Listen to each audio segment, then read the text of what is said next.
The most eerie and the most unnerving panel. It's called Spaces of Haunted Traumas. And today we have four presenters, and we're waiting for Christian. But without further ado, since we're running kind of late, I'll just introduce them as they each present. So the first presentation will be from Benedict Salazar Olgado, who will be presenting on the topic Reassembling Phantoms, the Film Archive as a Haunted Space. Benedict is an assistant professor of archival theory and audiovisual preservation at the University of the Philippines, School of Library and Information Studies. So, Bono. Here we go. I was going to read through my script, so I'm going to be on time. Good morning. First of all, let me apologize for missing out on sessions and festivities yesterday. I was nursing a horrible migraine the whole day. It's been a while since I've been in a conference outside that of archival studies and the LIS profession. Perhaps my body was telling me something about being in a room full of film scholars. What that is, I have yet to fully figure out. In any case, I am here today to partly tell you a personal and professional story, to introduce you to a man and his work long forgotten, and, as an offshoot of those, to offer initial musings on my current research, which groundedly explores the philosophies and practices of film archiving in Southeast Asia, or at least for now, or that of mine. Early this year, Ray Edmondson released the third edition of his work, Audiovisual Archiving, Philosophy and Principles, in which, following traditions of grounded and engaged theories, ask, why do we do what we do, and why do we do the things the way we do them? The preoccupation is in line with Rick Prellinger's articulation that, quote, cinema and the archives suffer from a discursive gap between the way the world is imagined and some of the ways it actually works. This divide between people who think about the archives and people who work in them is striking and unproductive. A divide manifested in language and status and in workflow, end quote. Admittedly, archivists have long led users and thinkers of the archives espouse, define, and wed their profession to a positivist paradigm. As Vern Harris puts it, it is a problematic discourse that still defines archival endeavor in terms of custodianship, conceptualizes archives in terms of physical things and places of custody, and proposes a narrow shaping of the record as the carrier of memory, rather than a broader participation in the processes of memory formation and storytelling. And while there are reimaginings and reconceptualizations of the archives during the last 2 decades, both by scholars within and outside of the profession, much is yet to be done in engaging technological revolution, the conditions of postmodernity, and perhaps even, particular to our context in the region, a search and return to our indigeneity, both in thinking and in praxis. Similar to the burning Manila Film Center, which used to be the de facto National Film Archives of the Philippines, ominously daunting the Sisyphean task of film preservation in the country, as Dedico puts it. At this particular juncture of understanding the archives and the act of archiving, we then find ourselves at what Lippitt and Kualim, growing from Derrida, call an unarchival moment of opportunity, or that time when the archives returns to the burning, the cinders that haunts every archive. Quote, from its cooling embers, a shadow appears, a shadow of the archive, its impression, but also a phantom archive, an archive haunted by the archive itself. As a film archivist, I have my own set of phantoms that haunt my practice and philosophy. A fire, a burning, a cinder, a fever that consumes, if you may. In 2012, I took on the task of heading the newly established National Film Archives of the Philippines. Through the centralized power of the state, we worked under the guise of national patrimony, cultural heritage, and the Filipino identity and narrative. All manifesting, captured and measured by the film reels we have acquired, the vaults we have put up, the works we have repatriated, and the canonical feature-length films we have restored. In hindsight, for almost 2 years, I clung to outmoded positivist ideas which underpin inappropriate strategies, distorted notions of my role, and inflated accounts of the archive's accomplishments. 2 years after, though we have done considerable pragmatic work on getting the archives up and running, I still ended up feeling that I added to what Bliss Lim calls lost discontinuity and ephemerality of the film archiving movement in the Philippines. That is, quite frankly, that I failed. By the tail end of my stint, the politics, bureaucracy, and personalities that led to misaligned priorities, ethical conflicts, and power struggles led to my inevitable exit. But more than those reasons, a clear turning point that led to my decision to leave was when I stumbled upon Henry Francia and his work On My Way to Interconsciousness. I reached China. Born in 1938 in Manila, Henry never felt that he belonged anywhere. In his diaries and letters, he usually muses about how people don't understand him and how he considers himself nothing but a tourist of reality. A perpetual nomad who dabbled in various art forms, he wrote and produced plays and even picked up the tambura and played Indian music. After getting his degree in economics in Manila, he decided to move to New York City in 1961. He quickly became friends with fellow artists in exile and diaspora, living in the Village in downtown New York. He studied film at NYU, participated in the Millennium Film Workshop, and in 7 years in the US, he made 10 films, part of which was with the UN TV and Film Unit. In '68, he returned to the Philippines, right at the cusp of martial law. Jose Lacaba wrote that Henry, quote, came back from New York with a beard and the long hair, a look of being permanently stoned, his beat-up movie camera, and some fantastic films. Pretty much the same state that I came back to the Philippines after my grad school. Inspired by the scene that he was part of in the Village, he founded the Salaginto Film Society, which was the first film society in the Philippines. He showed the works of Eisenstein and Mizoguchi, among others. By 1971, he expanded the Film Society and founded Cinematheque Manila, patterned after Jonas Mikas's film cooperative. He envisioned it to be the center of production, promotion, and distribution of creative, independent, non-commercial films in the Philippines. Together with his wife, he established a bohemian cafe, fittingly called Los Indios Bravos, named after the Filipino propaganda movement of Intelligistas exiled in Europe during the Spanish occupation in the Philippines. It was an art gallery that became the rendezvous of choice for local and visiting artists and intellectuals. The new Communist Party of the Philippines has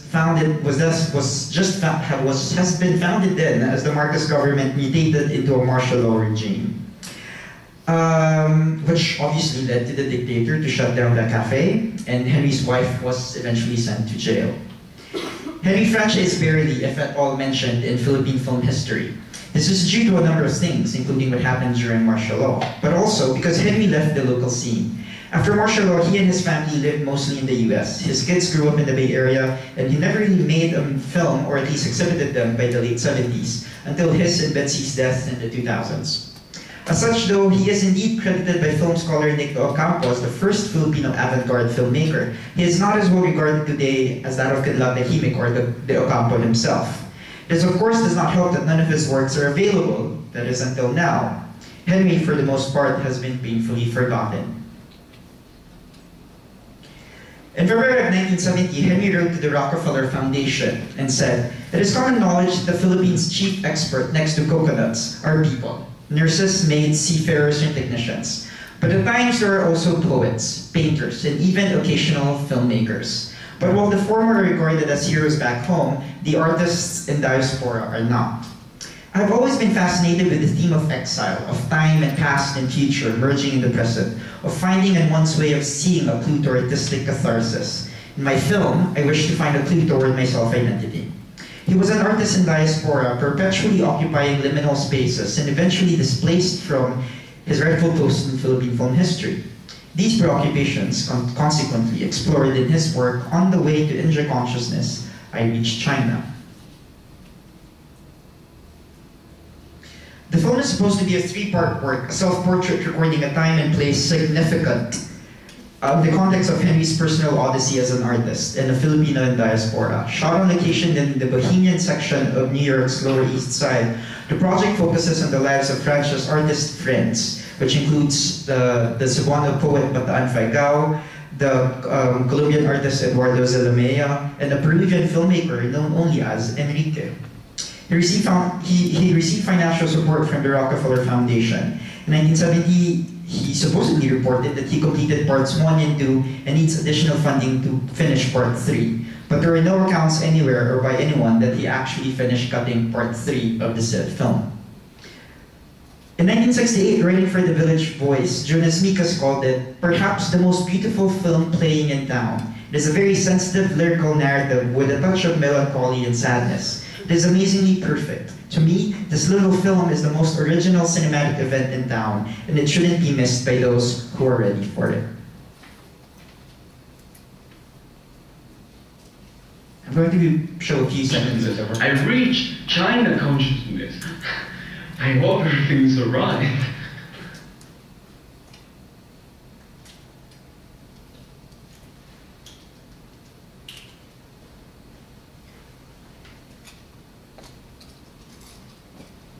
Of those alive today who have seen the film, difficulties arise in describing the long-forgotten work given its very nature. Guerrero in 1968 perhaps provides the closest to a semblance of detail.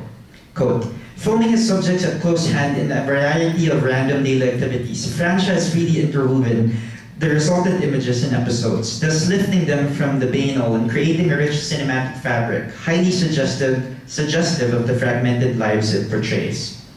At the core of the film is the question of lifestyle, and clearly it opts for a marginal existence like that of its unconventional and uncompromising characters, who are not so physical exiles as moral and spiritual expatriates. Admittedly, there's a depth of despair to their condition, but it's somehow held in check by their humor, by their vision, by the ineffable Ellen which assures these hardy souls their survival, end quote.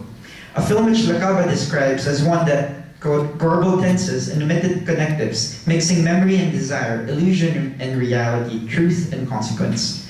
Highlighting what Mikas calls the poet's spirit, always searching, always moving forward, as a meditation on Henry's childhood, his distant home, places he remembers his friends. I'll show you clips of part 2.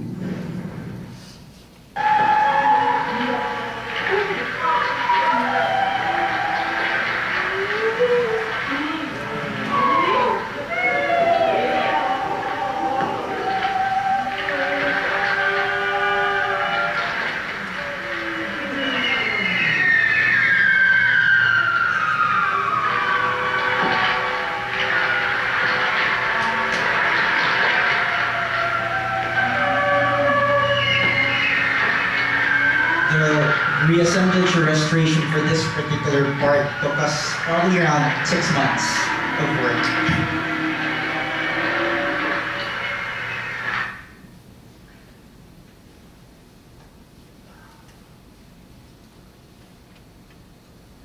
We stumbled upon Henry and his film in 2013 during a business trip. I was introduced to Henry's daughter, Francesca, who was then living in San Francisco.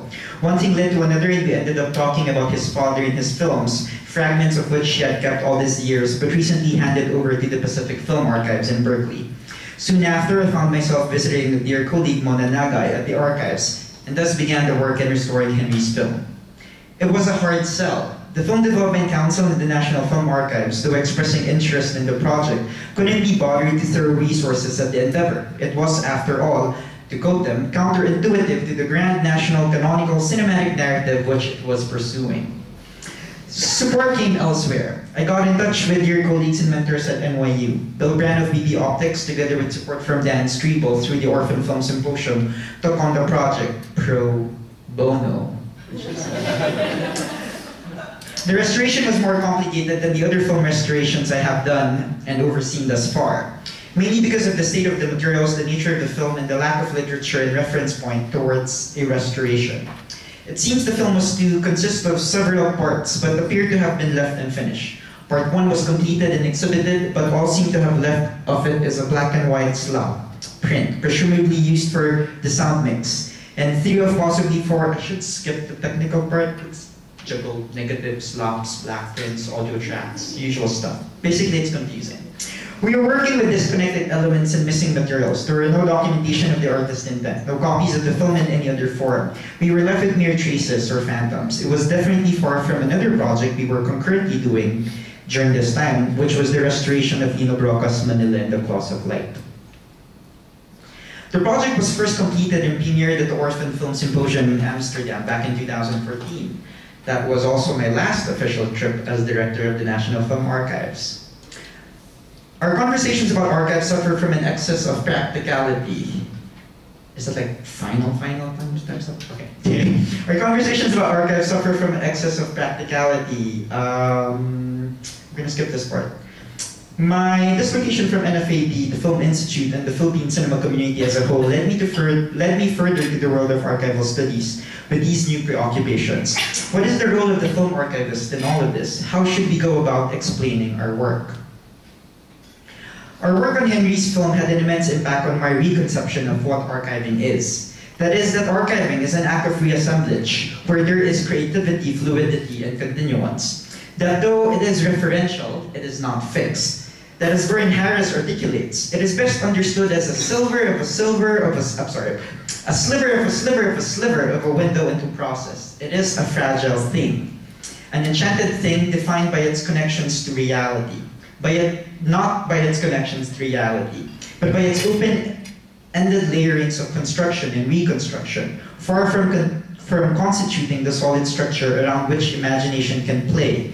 It is itself the stuff of imagination. Such an awareness transformed the archival endeavor into an exercise in releasing meanings, bending mystery, opening the archive. It would foster passion for the different, the wholly other, the impossible. That is, it is an act of working with phantoms, not bound by the physical nor defined by time. Instead, as Menhertz describes it, archivists become specialists who provide means for the use of time and not just offer pastimes themselves. It is through reassemblage where memories are created, recreated, and contested, and through access, we enter a state of becoming where permanence, quite frankly, is obsolete. And by extension, we can see our film archives as haunted spaces, or spaces in haunting, or whatever variations you might use, not defined by the presence and loss of the physical, an escape from the fetishism of the body, of the celluloid, a break from the sole focus on the past, but rather an active engagement and bothering of the present, and belief and hope for what is yet to come. Or as beautifully put by my favorite Malaysian indie band, Furniture, let the archive be that place where the dead are dreaming. If we are to see the film archives as such, we will measure our successes not merely and not primarily in the number of films inside our vaults, the grandeur of the caskets in our mausoleums, or the number of works restored on screen, but rather the film archives will be defined by its reach, by its haunting. A move from the storage paradigm toward the access paradigm, a focus on the user, the audience, a full acceptance of its power over and through space and time. How do we then reassemble phantoms and extend the haunting of the archival space? Digital technology, which has redefined and problematized film production, distribution, and consumption, enables us to do just that. The debate which placed the analog and the digital opposite of each other in the world of archives is drawing to a close. From the initial dilemmatic rhetoric against each other, the profession is embracing the democratization and emancipation which the analog-digital hybrid brings. The digitality, and I hate the word, but I'm going to use it, the digitality of the archives enables us to search and return to our indigeneity beyond the colonial foundations of the cinematic medium itself. It enables us to go back to a sense of orality. Dear friend Maria Caraan puts it beautifully when she explores these concepts of the shamans in the Samadilao culture and community down south in the Philippines, wherein they envision the sea as memory and resonates with the orality of the kata-kata, which they utter. This sea, this archive, is an environment of memory, not merely a place or a lieu, but an inhabited place, a milieu, that activates all the process of memory in the present. This archipelagic and oral archive is at once created, accessed, and conveyed at the moment of performance of the kata-kata. A move from the lieux de mémoire to a milieu de mémoire, which Nelson describes as communal, belongs to public life, functions through a network of associations with diverse places, spaces, and groups, and like human memory, condenses, abridges, alters, displaces, and projects fragments of the past, making them alive in the present. Where the very utterance and reutterance of the word function as an archive in itself, where the oral archive is defined by the ability of the story to be told, retold, remembered, and retrieved, not in its exactness or fixity, but rather through creativity, where the archive is controlled not by a few, but rather participated by the community, where the word the archive is fully alive, and its existence, survival, and haunting is based on sharing and use, and not on storage and keeping. an indigenous philosophy and practice of archiving that predated the preoccupation with the physical record and embraced liminality, phantoms, and haunting. Written on the etched on the opening and concluding legend of the film reel of On the Way to Interconsciousness, I Reached China, quite fittingly are the words tabula rasa. Francia, amidst his genuine sense of frustration over identities, provides a blank slate before and after his work. Perhaps a questioning of what really was there, and a call to create and recreate what could possibly be. Tabula rasa indeed. And with that, I end my presentation. Thank you very much, Daryl Lee was not able to make it today, so each of the presenters will have 10 minutes of Q&A. So I hope you have a lot of questions. Questions? For a beginning, there's a call for paper for a special issue of Claridel on cinema and the archives in Southeast Asia. The CFP is on the table as well. Thank you. Yes, please. Thanks, Bono. Finally, we get to see clips of Henry Franch's film, which you've talked about for many years. I'd like you to comment a little bit more about, what you just said about the storage paradigm and its transition to the access paradigm, and the use of, additional materials and, writings and screenings and MP4 files, and that transition from this beautiful thing to students and film culture enthusiasts actually see these images and know the story. And as an archivist, your scope is kind of delimited in what you're doing. But can you comment a little bit about that transition from storage paradigm to access paradigm and what your thoughts on that were, especially within the context of the Philippines? Hello, thanks, Misha. The move from storage paradigm to the access paradigm is specifically a move pushed forward by progressive archivists during the last decade or so. Archival science has always been founded on the physical, on the record, on the object. We are defined by our praxis and our relationship with the material. Several things happened during the last 2 decades that pushed us to reassess our identities and our objectives. Our colleagues, for example, in the library science has always been towards access, so providing information and creating knowledge. While we were stuck in the middle between that and the museum world. But more and more, as digital technology came about, as concepts of responsibility of the archives towards justice, or the location of power within and through archives manifest itself. And quite frankly, the works of Derrida, who finally someone decided to write about archives outside of the profession. This all led us to really rethink about our identities and really move towards our original goal of handmaidens of history, as our historians tend to call us, towards as active players in the engagement and the creation of knowledge or recreation of memory, or the contestation of memory for that matter as well. And a big part of this responsibility then is the opening of the archives for people. I'm pretty sure there are very few of us here who, prior to pursuing your scholastic endeavors, have been to the archives or explored the archives. The idea that we are able to democratize the archives and provide access to it to people is an ongoing call. And this is the reason, I think, what probably Misha is trying to point out, why I ended up also leaving the National Film Archives. Because from a central authority that tries to control the narrative and the state and the collection, it was very poor in providing access to these materials. The people tend to defend it by saying that we need to take care of them now and store them so that the future might actually have access to these materials. But the concept of access paradigm actually goes against that, or what I just said, a return to orality. For us to be able to preserve information, to preserve memory, we need to constantly retell it, utter it, use it over and over and over again. And digital technology allows us to move towards back to that sense of orality, which is, quite frankly, a very indigenous sensibility against a Western paradigm of archiving. Because the West has always defined the archives as a written record, while we have been doing archiving in our forms of oral communication and orality as well. I think that's a very long answer. Good question.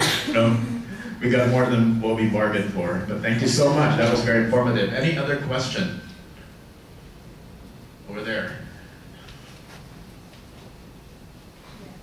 So a big media conglomerate, ABS-CBN, is very active in restoring Filipino film classics. How would this sort of private capital putting itself in the vanguard of preserving a Filipino national cinema impact on that development of preserving a Filipino film history?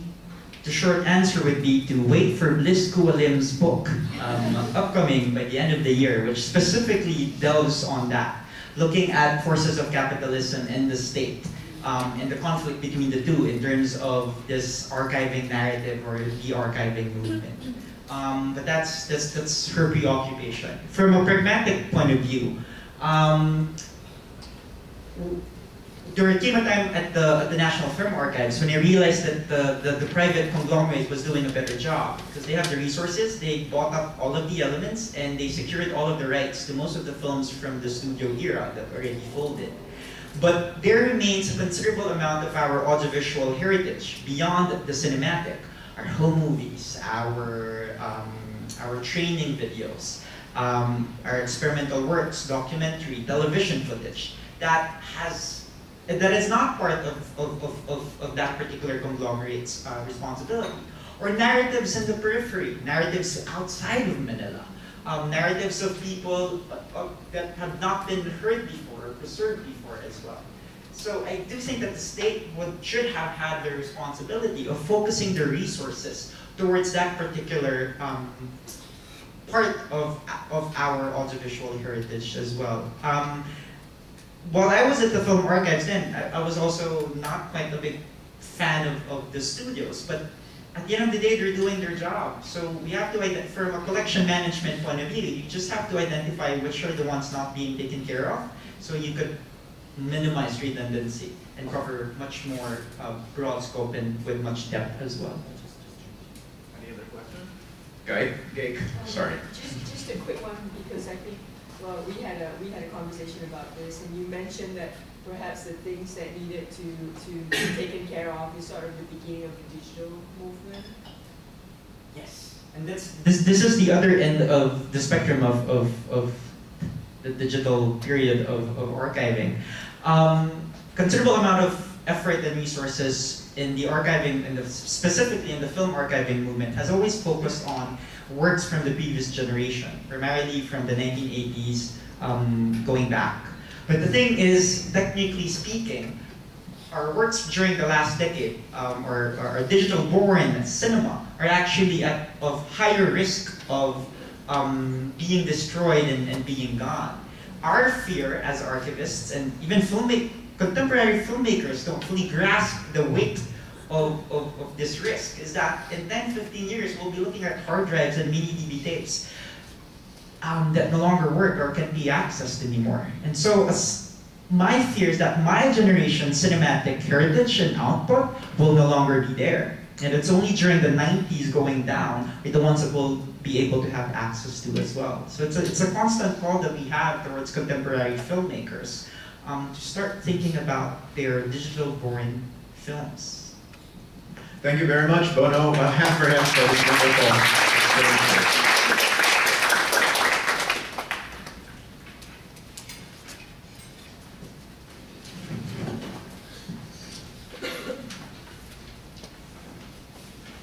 Our next presenter is Christian Tablazone. A little bit of an intro here.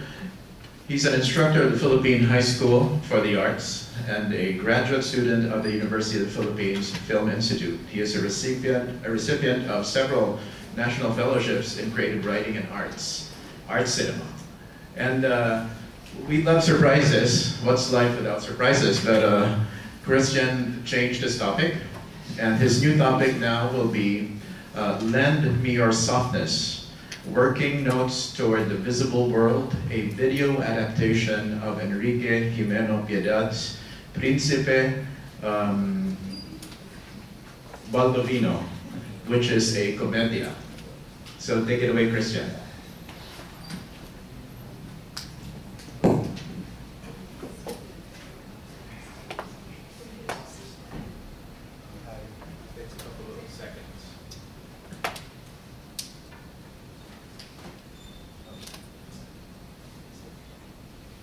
Hi, good morning. I'm grateful and heartened to be part of this well-conceived conference. It's my first time here. I'd like to thank the organizers for allowing me to deliver a different paper this morning, and I apologize for this sudden change. Until this morning, until the first day of the conference, I've been trying to work out the paper for my original presentation, which is on Baguio City in mainstream Philippine cinema. But I could not push through with it, having reached a dead end. So rest assured, this paper remains aligned with the panel's theme. So I'll instead, could we please flash the first image? Thank you.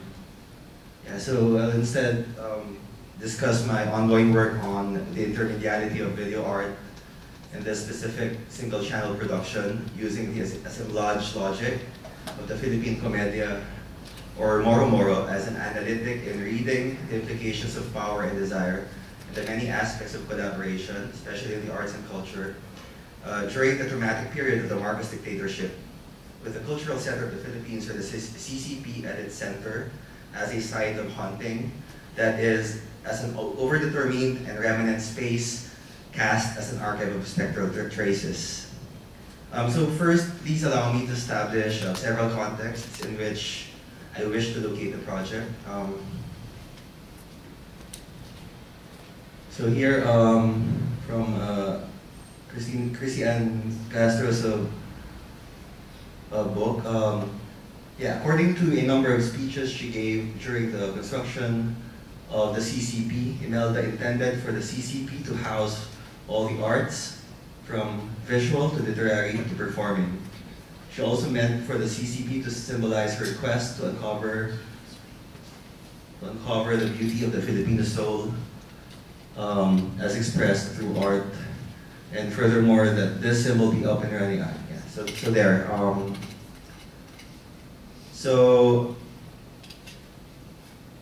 The CCP, the building, the institution as not only the hub of Philippine arts, but also as that monument to the Marcoses' instrumentation of the arts to exercise control and power during their despotic reign.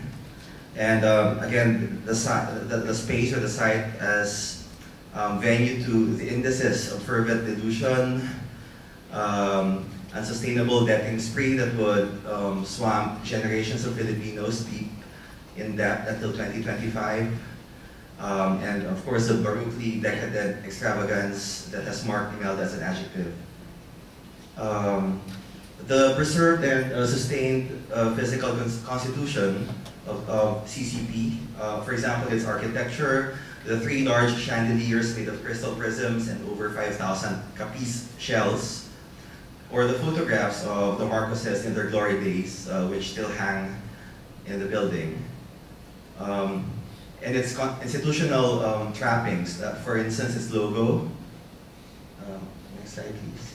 The logo, for one, and its bureaucratic, what has remained of its bureaucratic bents. These preserved and sustained facets of the CCP as an institution pronounce even more the continuum between the CCP, at the time CCP was conceived, and the present. The acronym KKK here in the Baybayin Ka, the Baybayin script Ka, and styled after the Katipunan flag, or the Philippine Revolutionary Group, stands for Katotohanan, Kagandahan, Kabutihan, Truth, Beauty, Goodness, an originally Platonic dictum which Imelda exploits to celebrate and enforce the opiating and anesthetizing potential of the arts during their despotic reign. And this is the same logo worn in the uniforms of the students of the Philippine High School for the Arts, an offshoot institution of the mothership CCP, which still operates until now. So there, in 2009, during the 40th anniversary of the CCP, Imelda was, I'll skip, I'll now proceed to the essay, sorry. Yeah.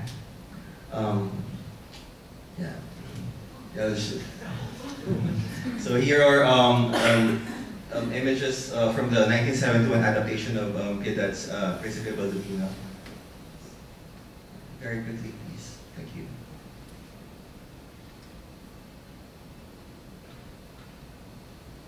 And yeah, so this is my paternal great-grandfather, Enrique Jimeno Piedad, with his foster daughter, my mother. Here, around 4 years old, the time the photo was taken, in their home in Coron, circa 1967. Behind them is one of Piedad's assemblage sculptures.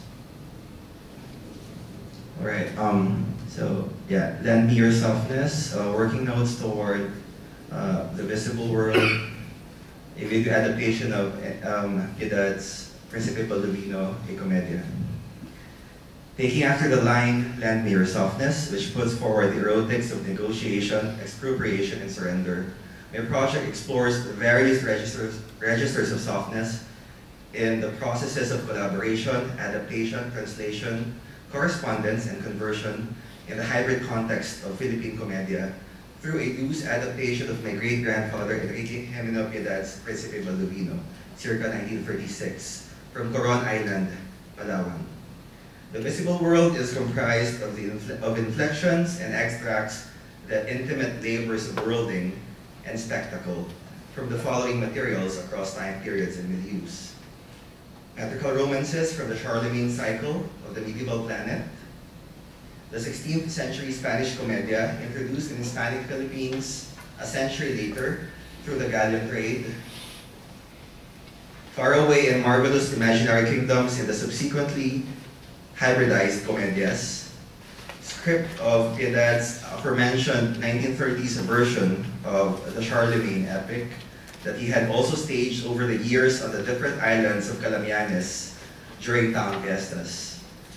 Father Horacio de la Costa's invocation at the blessing of the cultural center of the Philippines and Imelda Romualdez Marcos' speech during the same inauguration in 1969, with the ambition of ushering the presumed golden age of the arts in the Philippines through her patronage, at the threshold of massive plunder and abuse that would mark the Marcos dictatorship.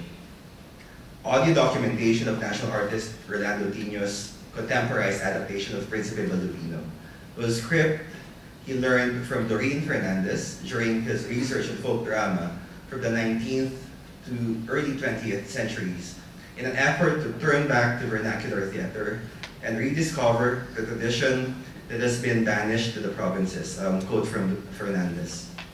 Staged in 1971 to inaugurate the CCP Little Theater, 10 months after Piedad's death. Love letters in the 80s from a girl to her half-brother and lover, and who, incidentally, were also Piedad's cherished foster daughter and his grandson, respectively. Photographic images derived from the couple's deteriorating family negatives from the 90s, analog and digital footage from my unfinished or failed film projects over the last 10 years, recent footage of the CCP Little Theater, and finally, letters from a curator in the present day, some personal, some professional, but sensual and intimate all the same. Theater historian Doreen Fernandez, who discovered the script among Piedad's papers on a research trip as a graduate student shortly after his death, and whose nephew was the foster daughter's original lover, has twice cited the text in her inquiries into the appropriative deviations of comedia, which in Principe Balduino's case includes a psychological realism that is inward rather than outward, a privileging of character, and in Chong-son's words, an indigenization of motivation. From its old European source texts to dispel accusations of sheer mimicry or the complicit reproduction of colonial Christian orders. The 1971 adaptation by Antinio has also been cited in several other sources as a marker of the vernacular shift in the 70s in the pursuit of a national theater that culled from the so-called regions and ran parallel to the then First Lady's nationalist art programs and the CCP's manifesto, in addition to the adaptation's demonstration of the concurrent cosmopolitanist direction of traditional drama, which also started around the same period. Vicente Rafael claims that staging comedias meant, among other things, bringing both spatial and temporal distances up close. The unknown regions of the Western past now suddenly became accessible to native audiences. Furthermore, transposed from the traditional context of a village fiesta into a modern performance space in the national capital as a spectacular costume drama to institute the new experimental theater, or contextualized from its insular and make-do stagings in Palawan to its cosmopolitanized dramaturgy at the bourgeois setting of the CCP, which stands on some 28 hectares that the First Lady had reclaimed from Manila Bay. Piedad's Principe Balduino also invites one to look into notions of softness in the transpositions and permutations between the medieval world and colonial Philippines, between Comedia and Comedia C and K, between the colonial and the indigenous, the folk and the contemporary, the vernacular, the national and the cosmopolitan, the physical space of the insular, that is Calamianes, and that of the coastal CCP in the national capital, and the elsewhere of Comedia's fabled kingdoms and forests situated in Europe or the Americas, Africa, the Middle East, or the Southeast Asia, and the varied local, that is, sites or venues of translation and performance.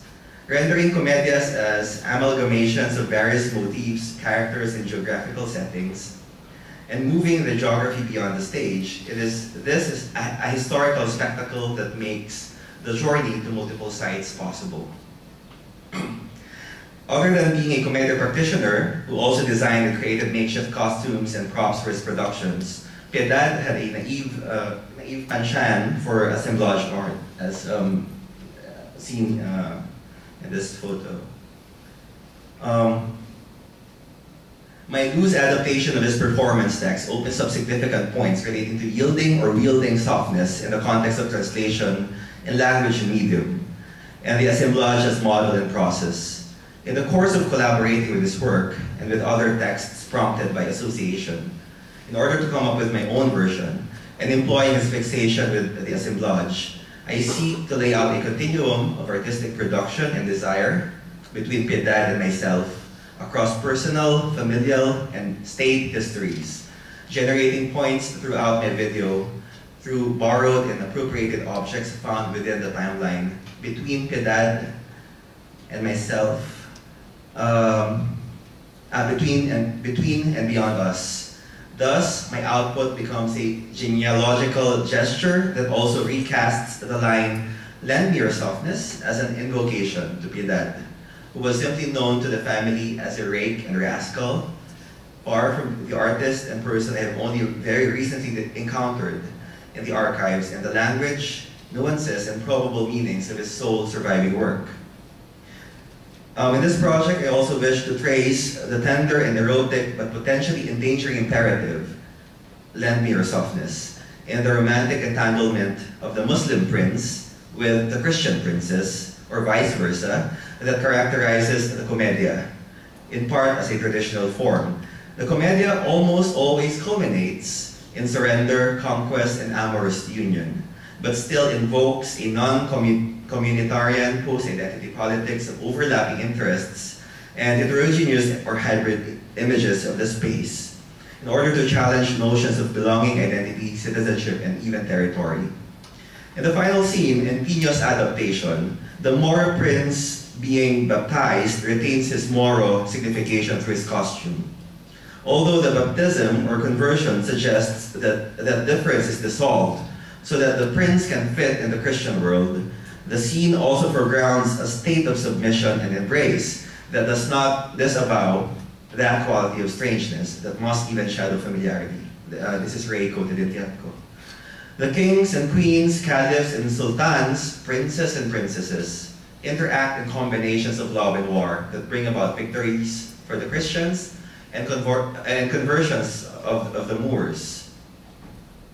A sensual play of power, resistance, and submission in this violent and passionate tug between the two kingdoms and cultures, in which the desirability and threat of the adversarial other becomes manifest in their intimately dangerous encounter, vulnerating the now delicate barrier between the self and other. My project also aims to examine softness along the following lines: the devotional motivation and suitability of lengthy dancing as an offering to a patron saint, which is characteristic of the Commedia, the place of Commedia in such debatable discourses, as a meaningful responsibilities in the period of developing a national memory, and in the softness or negotiation that is the continuing process of nation building imperative spoken by Virgilio Almario during his introduction to the Commedia Festival.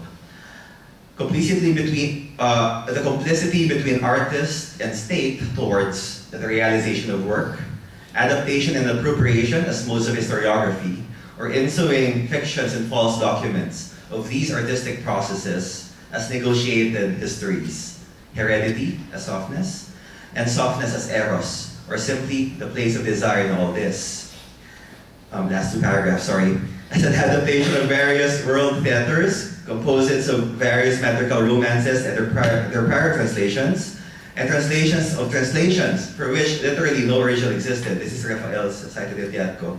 The Commedia bears the increments of hybridization over the centuries, and this softness remains felt in its historical presence as hospitality and openness, marked by the improvisational quality of performances and its generosity and hospitality, and its openness to many sources, not to mention how its performance during town fiestas opens up the town to strangers or outsiders. The Commedia, as a series of borrowings from and negotiations among various forces, in itself lends much to the project of exploring the multivalence of softness in the collaborative context. Hence, I deem the Commedia productive as an analytic in reading the implications of power and desire between and among fictive Moors and Christians, colonizer and indigene, folk and contemporary artists, Piedad, Pino, and myself, cultural workers and the Marcoses, island folk and the Culturati, Piedad and his progeny, incestuous lovers, my parents, my mother and I, curator and artist, myself and you, dear reader, spectator, other, lover, beloved. Relations in which even the very binaries and categories that enable our eros and identities in these encounters are rendered soft. Thank you. Christian. We have about 8 minutes for questions for Christian. Anyone?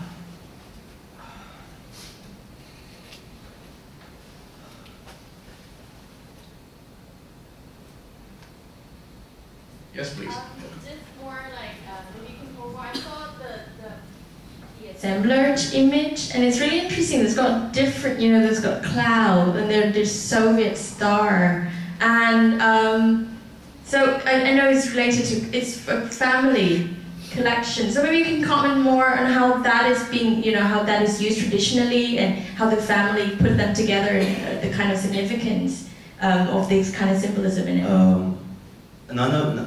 As a family does not possess any of Piedad's work. I only learned about this early this year through a friend, and he remains a footnote to Philippine, a mere footnote to Philippine theater. The assemblage behind my mother and Piedad, we don't know what happened to it.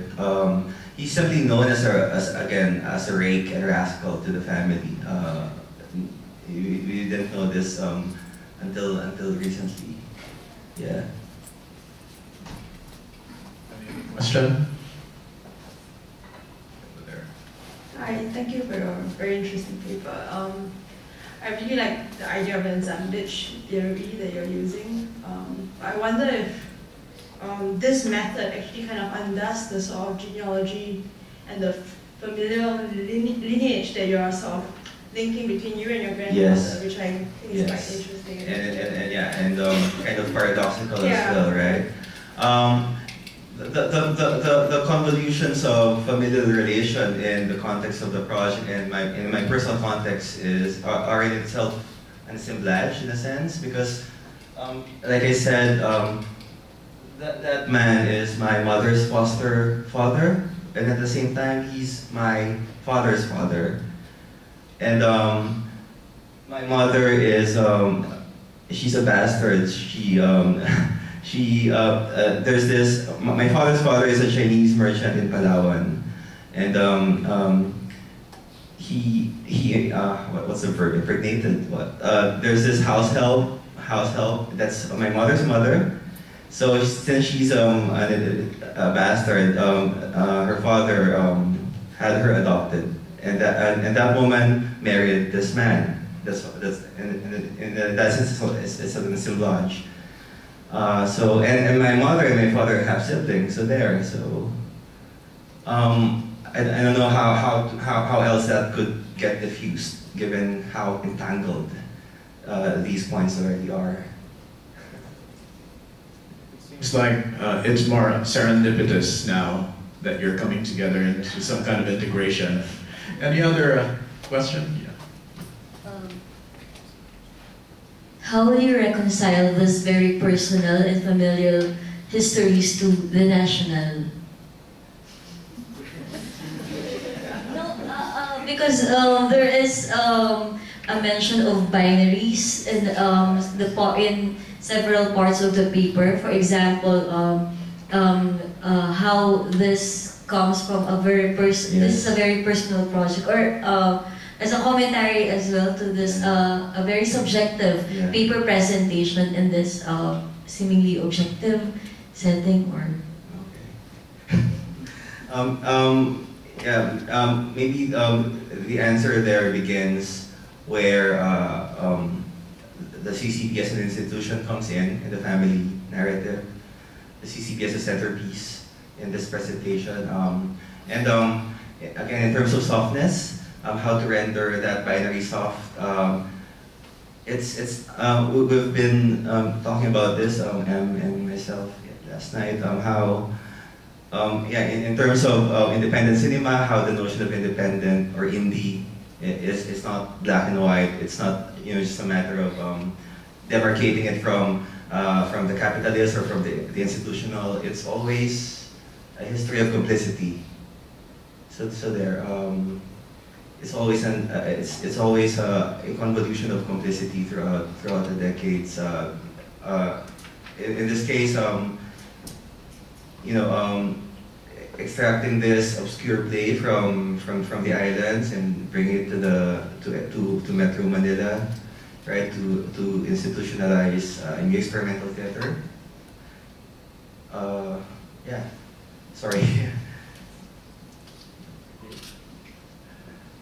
Do we still have time? Any other question?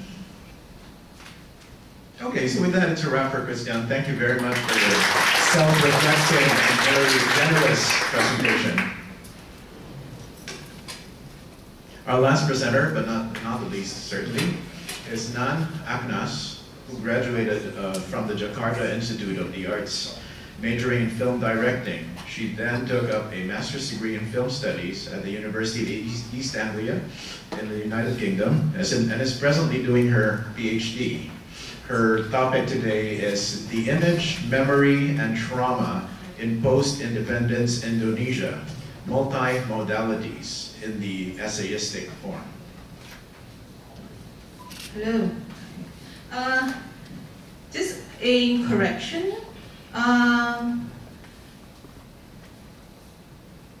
In the conference brochure it says I'm affiliated with the University of East Anglia. That was my master's degree. I must have filled in the form wrong. But right now, I'm attached to the Nanyang Technology University. I started my PhD at the University of California, Santa Cruz, and continued my research at NTU. So now I'm at NTU, not at UAA. First, some background about how the research came into being. I teach both film theory as well as film directing at IKJ. So one of the subjects was intertextuality and film directing. And this is a new experiment that I did, and the school allowed me to do it. I don't know why, but it worked, meaning that the students who usually produce mediocre films, they're brilliant students, but they make mediocre films. And when I introduced the concept of trying to think the narrative structure with other texts. So for example, there was a student who was making a very linear narrative in his short film, and then he thought of the symbol a circle. Then how do you change the narrative structure by using that text? And he came out with a cyclic sort of narrative form, and that won the best film in one of an international film festival. So it's this is how the research came into being. What I was interested in was in exploring different narrative forms in film, using and transposing other art forms into film in the form and style, both in practice as well as in theory. Sorry. Thanks. Okay.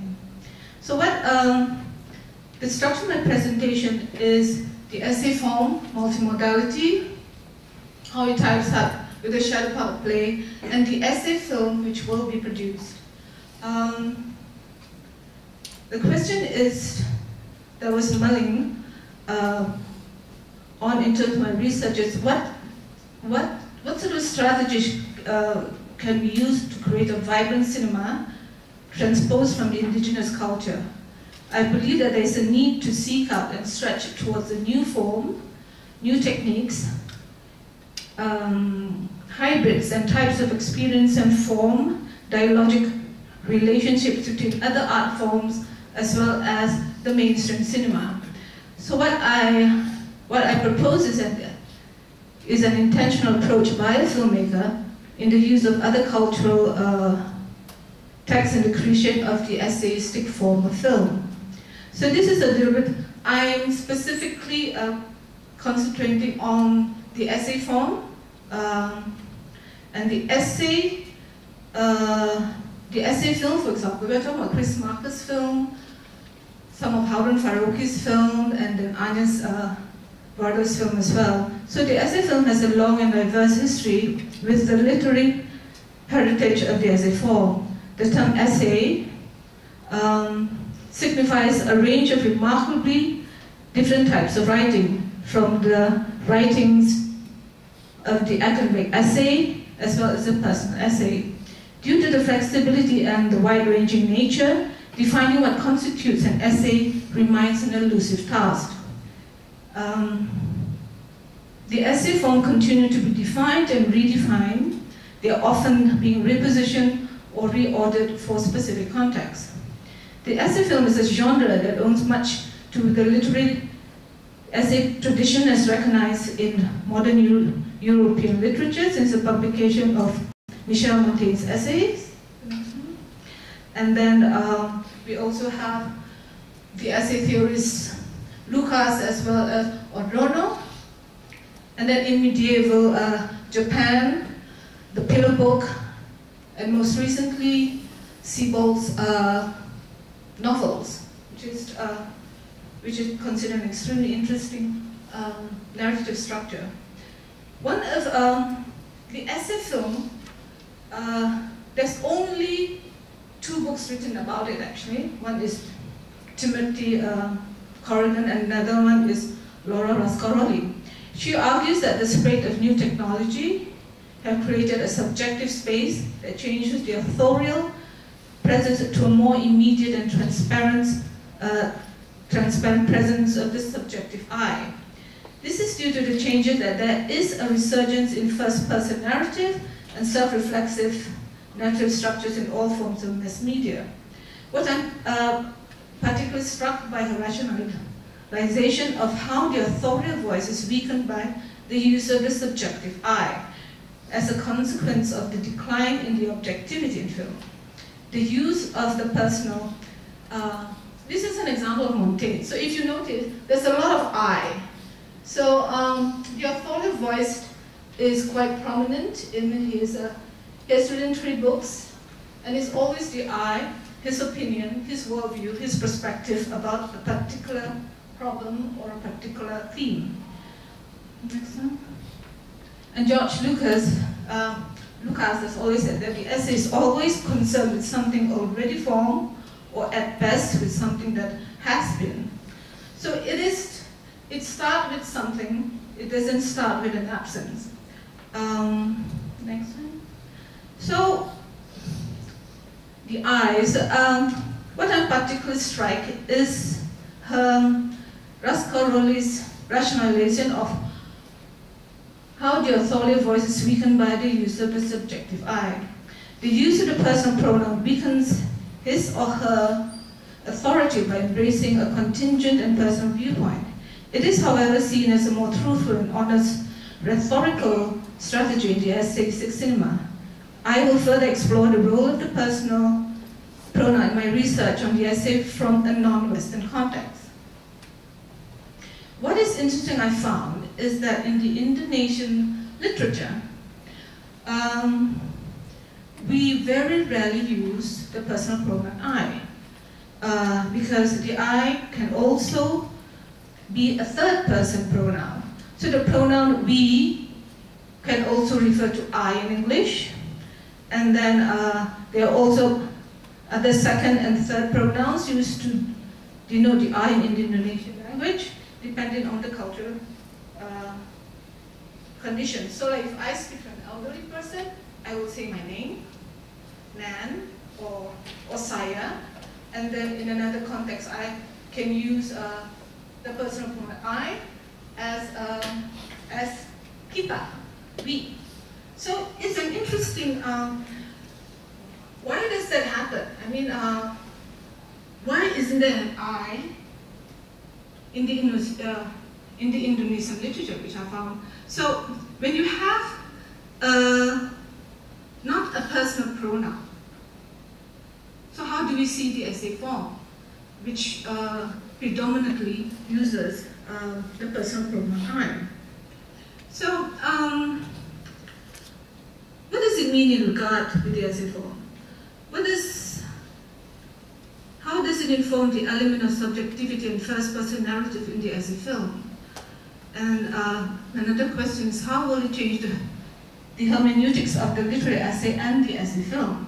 So this is a question that I was struggling with actually. So how do you see an essay in an essayistic form when you make an Indonesian essay film? So one of the methodology or the structure that I use is multimodality. So a brief research about multimodality is is an interdisciplinary approach drawn from social semiotics that understands communication and representation as modern language and attends systematically to the social interpretation of a range of forms of making meaning. It provides concept, methods, and a framework of the collection and analysis of visual, sound, embodied, and spatial aspects of the interaction and environments. The key concepts are these, but I'm concentrating only on the model of affordance. This is a book that came out by Catherine Levine, who speaks about form and rhythms and network, and she also concentrated on model affordance. So the term model affordance, adapted by Günter Kress, refers to the potentiality and constraints of different modes. What is possible to express and represent and communicate easily with the resources of a mode, and what is less straightforward and even possible. And this is a subject of constant social work. From this perspective, I argue that the Indonesian shadow puppet theater and the wayang kulit informs the term affordance in not merely a matter of perception, but rather a complex concept connected to both the material and the cultural, social, and historical use of a mode. What's that? It's supposed to be a picture.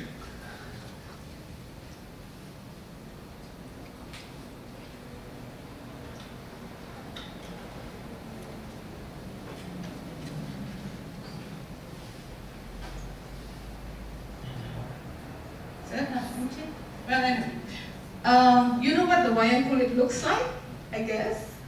Okay, so we have a screen, but the screen is over this side. It's right in the middle. So the point of view of, there are two viewing positions. You can view it via the point of view of the dalang or the puppeteer. So you see the singers and the gamelan and orchestra, or you go behind and you see the screen and the performance with the cast shadows. So, okay, so, okay, this is really good. Thank you so much. So this is the shadow puppet play, and then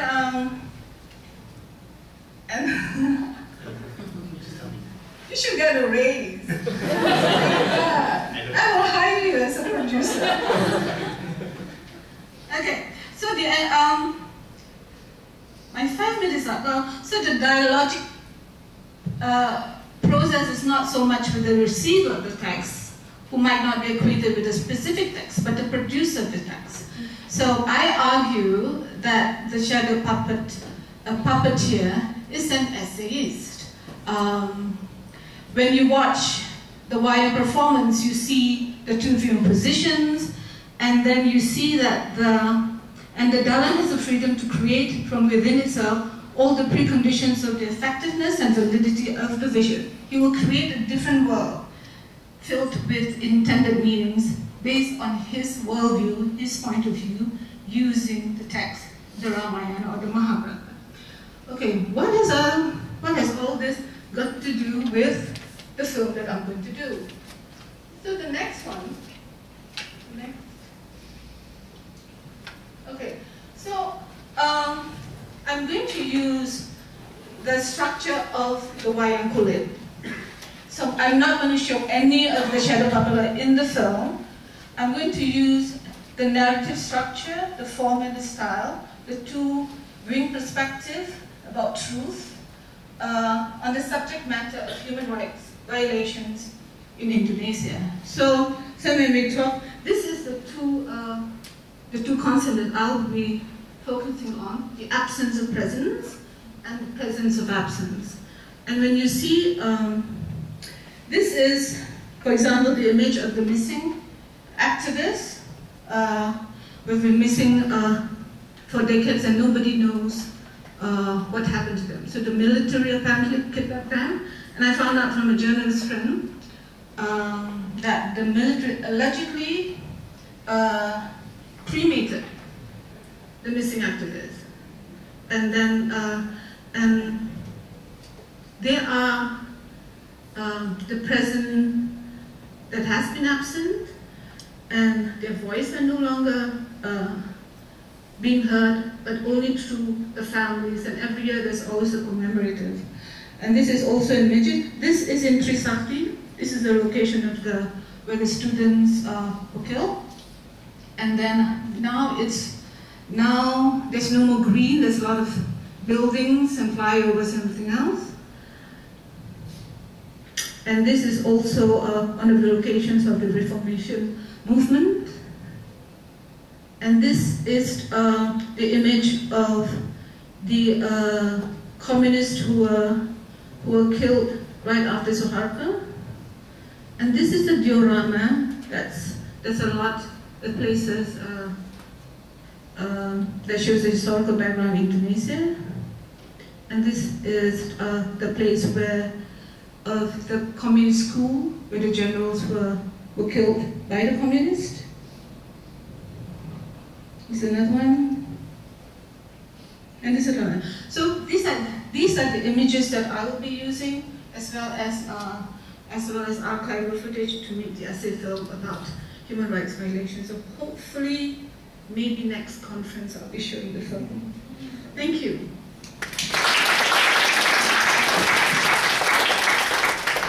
Thank you, Dan, for the very thought-provoking presentation. Other questions for Dan? Yes, please. Thanks. Thanks for an interesting talk. I just wanted to ask about the role of wayang as it has appeared in your work previously, for instance, at the beginning of Pasir Berbisik, and whether that was part of a similar kind of thought process about wayang that was sort of germinating at an earlier stage. And do you see also a relationship, maybe it's not a direct sort of like, resemblance, but a structural relationship between wayang and older Indonesian films?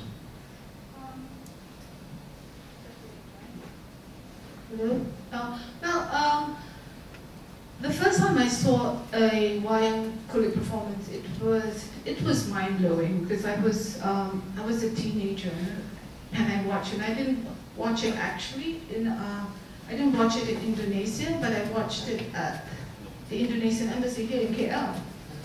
Very strict, but it was, and then I watched it again in Indonesia, and it was a different sort of event, and you see people selling kacang goreng and selling bakso. So it's an experience, it's an event, it's not a performance.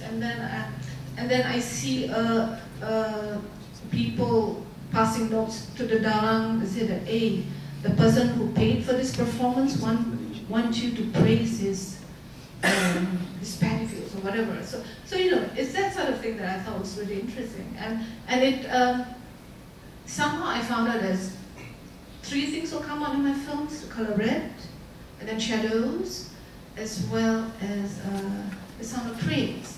So yes, and shadows is one, because I've always been fascinated with the wayang kulit, and I'm using, as well as the different points of view, or the different perspective that you can place into a narrative when you want to use the structure of the wayang kulit in a film.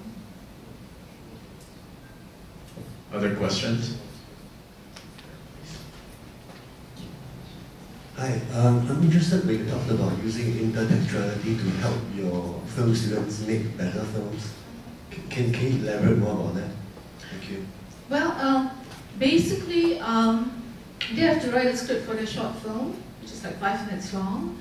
And this is the advanced class for directing, so they know how to make films. So you don't have to teach them about screen direction and how to build up a story and what a short film is. But I just wanted them to challenge themselves to try to find different forms of narrative. I told them, as a director, you should never repeat yourself because it's boring. And then you should always strive to try different sort of narrative forms. One of them used the art form of randai. Randai is a Minangkabau dance form, where the singers, where the dancers will form a circle, and in the middle is the person who tells the story. How do you use that specific art form and then use it in the film? How do you make a different sort of narrative structure using the randai dance form and then placing it into a narrative? So he did a brilliant film, I think. And there was another one who used the lyrics of a Beatles song. And he broke it down to mathematical precision. It was very good. And then he made a short film. based on that structure. So it's something that I want to continue because I found it was really effective with the directing students particularly. More questions?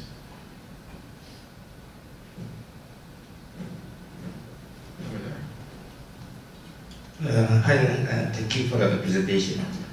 Speaking about film EC, you know, I'm more into the style of storytelling and film storytelling. Have you considered to check on the style of our hikayat?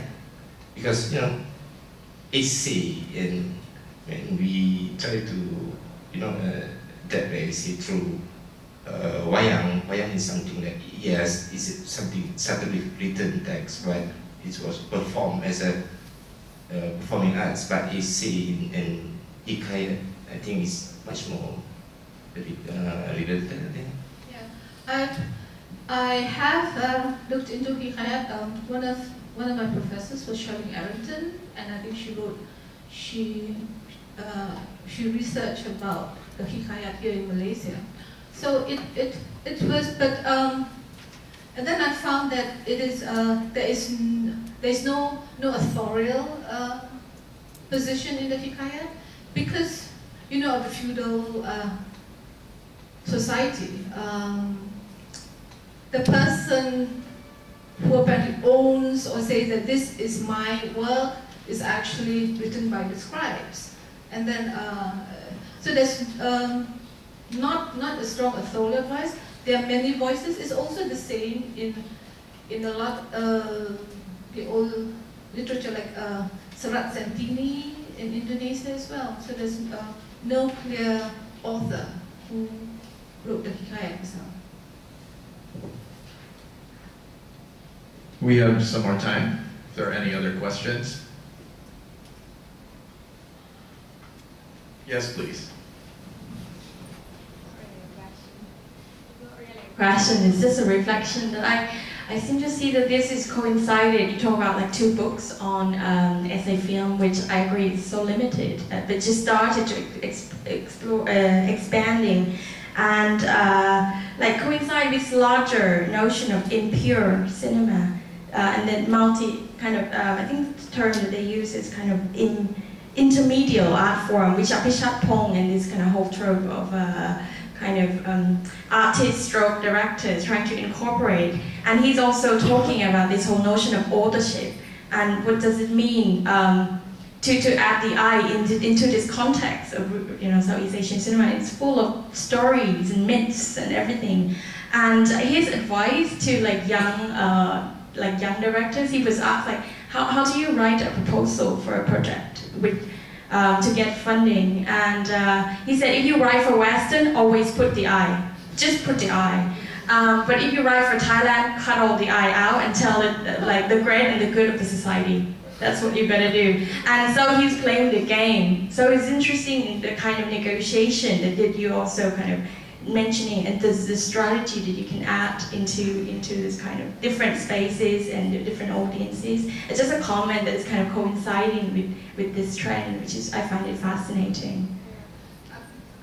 You know, I see the need to, not only in Indonesia, I mean in Southeast Asia, to seek different methodologies in thinking, for example, film theory. One of the essays in my master's program in UAE, I deliberately did not use any of Mulvey or whatever, and I used the concept of yin and yang. And my professors was quite bewildered. I was like, what? This is not valid because nothing has been written in terms of film theory using balance and harmony in looking into film. And then I think it's the job of ASEAN, for example, to, you know, the perspective of Southeast Asia film theory, which do not use, for example, Deleuze or whatever. I guess it can be a wrap for us. But thank you, Nan and Christian and Bono for the wonderful presentation. you for your attention today. So I guess it's lunch break, is it?